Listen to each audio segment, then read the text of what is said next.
Price lord. ಶುಭ ಮುಂಚಾನೆ. ದಿನದ ವಾಗ್ದಾನ ಏಷಾಯನ ಪ್ರವಾದನೆಯ ಗ್ರಂಥ 43ನೇ ಅಧ್ಯಾಯ 1ನೇ ವಚನ. ಭಯಪಡಬೇಡ, ನಾನು ನಿನ್ನನ್ನು ವಿಮೋಚಿಸಿದ್ದೇನಲ್ಲ, ನಿನ್ನ ಹೆಸರಿಡಿದು ಕರೆದೇನಲ್ಲ ಎಂದು ಮುಂಜಾನೆಯ ಸಮಯದಲ್ಲಿ ದೇವರು ನಮಗೆ ವಾಗ್ದಾನ ಮಾಡ್ತಾ ಇದ್ದಾರೆ. ಭಯಪಡಬೇಡ. ಇಂದು ನೀವು ಅನೇಕ ವಿಷಯಗಳಲ್ಲಿ ಭಯಪಟ್ಟವರಾಗಿ ನನಗೆ ವಿಮೋಚಿಸುವವರಿಲ್ಲವಲ್ಲ, ನನಗೆ ಸಹಾಯ ಮಾಡುವವರಿಲ್ಲವಲ್ಲ ಅಂತ ನೀವು ಯೋಚಿಸ್ತಾ ಇರ್ಬೋದು.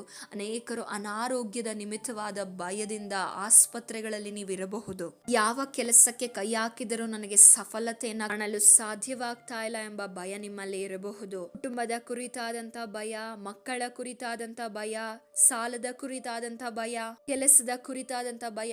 ಯಾರು ನನಗೆ ಸಹಾಯ ಮಾಡ್ತಾರೆ, ಯಾರು ನನಗೆ ಇದರಿಂದ ಬಿಡುಗಡೆ ಕೊಡ್ತಾರೆ ಅಂತ ನೀವು ಯೋಚಿಸ್ತಿರ್ಬೋದು. ಅಂದು ಇಸ್ರಾಯೇಲರನ್ನ ವಿಮೋಚಿಸಿದ ದೇವರು ಇಂದು ನಿಮ್ಮನ್ನು ಕೂಡ ವಿಮೋಚಿಸಿ ಕಾಪಾಡುವ ಆತನಾಗಿದ್ದಾನೆ. ದೇವರ ಆಶೀರ್ವದಿಸಲಿ.